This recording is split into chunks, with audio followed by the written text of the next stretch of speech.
अगर आप ट्रेडिंग कर रहे हो तो एक्चुअल में वो गैम्बलिंग तो नहीं है। चलिए इस बात को हम अच्छे से समझ लेते हैं कि क्या आप गैम्बलिंग कर रहे हो या ट्रेडिंग कर रहे हो। देखो, गैम्बलिंग जो होता है वो एक गेस वर्क होता है, और ट्रेडिंग जो होता है उसका आधार जो होता है वो स्किल और नॉलेज होता है।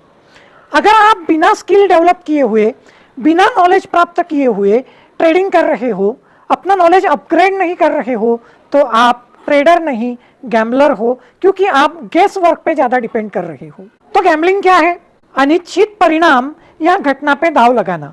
फिर उसमें कैसीनो जैसे अड्डे हो गए, फिर उसमें लॉटरी आ गई, फिर उसमें अपना स्पोर्ट्स पे जो बेटिंग चलता है वो आ गया कि आज मैच कौन जीतेगा, इस ओवर में कितने रन बनेंगे, कौन सी टीम कितनी गोल दागेगी। तो ये गैम्बलिंग है। ट्रेडिंग क्या है? मुनाफा कमाने के उद्देश्य से वस्तुएं या सेवाओं की खरीदी बिक्री करना। फिर उसमें शेयर्स आ गए, बॉन्ड्स आ गए, कमोडिटीज आ गई, तो ये हो गया ट्रेडिंग। अब जब हम गैम्बलिंग करते हैं तो गेस वर्क होता है, ट्रेडिंग करते हो तो उसके लिए कुछ आधार होते हैं। चलिए गैम्बलिंग और ट्रेडिंग को हम और अच्छे से उनमें का जो फर्क है वो समझ लेते हैं। गैम्बलिंग में क्या होता है? या तो सारे पैसे मिलेंगे, ऑल और नथिंग, या सारे पैसे जाएंगे।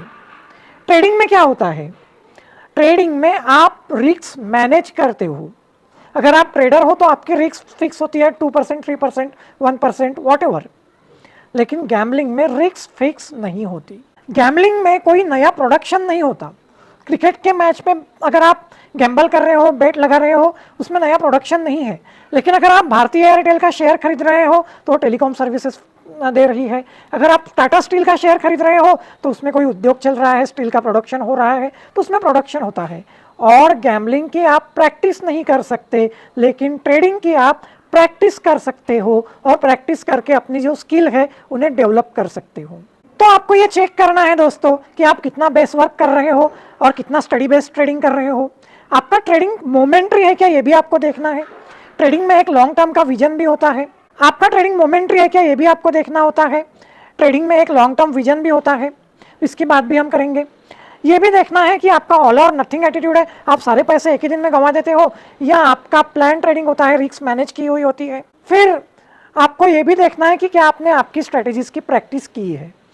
इन सवालों के जवाब क्या है, ये इससे ये तय होगा कि आप गैम्बलिंग कर रहे हो या नहीं। वैसे अगर आप स्विंग ट्रेडिंग कर रहे हो, इन्वेस्टिंग कर रहे हो, तो उसमें रिस्क कम होती है, और गैम्बलिंग भी उसे हम नहीं कह सकते अगर आप स्ट्रेटेजी के साथ चल रहे हो। इंट्राडे में भी अगर आप स्ट्रेटेजी के साथ चल रहे हो तो गैम्बलिंग नहीं है।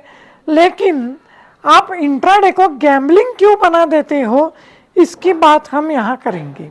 इंट्राडे में क्या होता है, एक दिन में आपको काफ़ी सारी एंट्रीज लेने की पॉसिबिलिटी होती है, चांसेस होते हैं, और इसलिए आप बहुत सारी एंट्रीज लेते हो, और जो आपका बिजनेस प्लान है इंट्राडे का, उसका अवेयरनेस जो है वो खो देते हो, और उसके वजह से आपको लॉसेस होते हैं। फिर आप सारा पैसा एक दिन में कमाने की कोशिश करते हो। इंट्राडे में ये होता है दोस्तों कि आप लॉन्ग टर्म का पर्सपेक्टिव लेकर अगर चलते हो तो आप सेफ रहते हो। अगर पूरे मंथ में आप 15% कमाते हो, डेली आप 1% से 2% से 3% तक कमाते हो, तो वो बहुत होता है। लेकिन फिर ये लॉन्ग टर्म का विजन अगर आप नहीं रखते हो तो एक दिन में आप हार जाते हो, और इसलिए इंट्राडे में आप अपना बिजनेस प्लान का जो अवेयरनेस होता है उसे खो देते हो, और पेशेंस आप नहीं रख पाते, आपके सेटअप का आप इंतज़ार नहीं कर पाते, और जो आपका और जब लॉस होता है इंट्राडे में तो उनके साथ किस तरह डील करना है ये आपको समझ में नहीं आता, या आप भूल जाते हो, या आप प्लान का पार्ट बनाने में भूल जाते हो। मान लो आपने 2 ट्रेड में लॉस कर दिया, फिर आप ट्रेड करते रहते हो और लॉस रिकवर करने के लिए और सारा पैसा खो देते हो। तो इंट्राडे में आपकी गैम्बलिंग की जो टेंडेंसी होती है वो ट्रिगर हो सकती है, और इसलिए आपको अच्छे से माइंड प्रोग्राम करना पड़ता है। अब ट्रेडिंग में गैम्बलिंग टेंडेंसी से बचने के लिए क्या करना चाहिए? सबसे पहली बात यह है दोस्तों कि आपको डिसेंट एक्सपेक्टेशन रखनी चाहिए। अगर आप मंथली 15 to 20% कमा रहे हो, स्विंग में 5 to 10% कमा रहे हो, तो वो भी बहुत है। अगर मंथली आप 10% कमाते हो तो ईयरली वो 120% हो सकता है। तो ये एक्सपेक्टेशन जो है आपकी, वो आपको मैनेज करनी पड़ेगी। अगर आप बहुत ज़्यादा एक्सपेक्ट कर रहे हो तो फिर आप प्रॉब्लम में आओगे ही आओगे। दैट इज़ अ गैम्बलिंग, जो 500%, 1000% का दावा करते हैं। कुछ कुछ लोग तो ये कहते हैं दोस्तों कि साल में अगर आप 20% 10% कमाते हो तो भी बहुत है, लेकिन मैं आपको बताता हूँ कि अगर आपकी स्किल्स अच्छी है तो आप 10-15% तो आराम से 2-3 मंथ में निकाल ही लेते हो। अपना जो प्लान है दोस्तों ट्रेडिंग का, उसको माइंड में प्रोग्राम करो, अच्छे से उसको माइंड में बिठा लो, ताकि आप अगर इंट्राडे करते हो तो ऑन टाइम भी उस प्लान पे चल सको, आपका माइंड उस बारे में अवेयर रहे। और वैसे भी दोस्तों आपका जो प्लान है वो माइंड में अगर रहेगा तो आपको उसको एग्जीक्यूट करना आसान जाएगा। देखो अगर क्रिकेट की मैच खेलनी है, जब सचिन तेंदुलकर खेलने जाते थे तो पहले किस बॉलर को कैसे खेलना है, इनिंग कैसे बिल्ड करनी है, इसका विजुअलाइजेशन करते थे।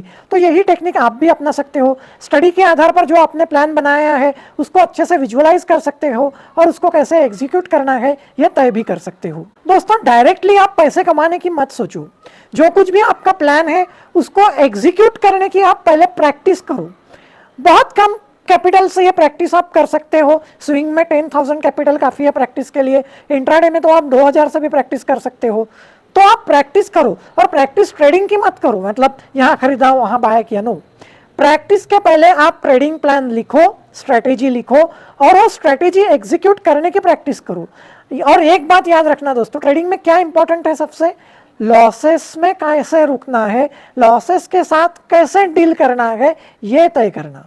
तो ये लॉसेस के साथ डील करते आना, ये भी प्रैक्टिस का एक पार्ट होना चाहिए। आपकी स्टडी जो है उसको मास्टर करो, यानी एक ही स्ट्रैटेजी की बार बार प्रैक्टिस करो। जो ब्रूस ली कहते थे कि मैं उस आदमी से नहीं डरता जो 1000 किक्स जानता है, मैं उस आदमी से डरता हूं जिसने एक किक की प्रैक्टिस 1000 बार की है।